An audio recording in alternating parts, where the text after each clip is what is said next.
আব্বা, মা আমাদের ছেড়ে দিয়েছে। কি বলছে? টমেটো এমন করবে? মা বিয়ে করেছে। বেঈমান, আমি বিশ্বাস করেছিলাম। শোন বাবা, তুই এখনই তোর চাচা বেগুনের কাছে যা। ওসি সাহেব, আমার ভাইকে কেন ধরেছো?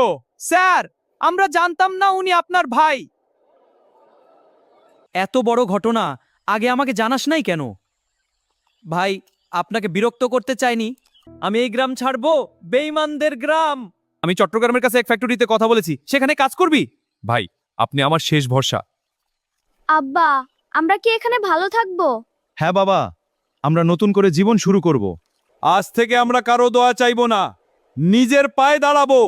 আব্বা, আমি আপনার সাথে আছি।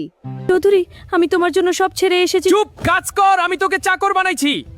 কিন্তু কোনো কিন্তু না, শুধু কাজ করো। আলু, তোমার বিরুদ্ধে নতুন মামলা হয়েছে। কি? আব্বা, আমরা কি আবার বিপদে? না বাবা, এবার আমি চুপ থাকবো না।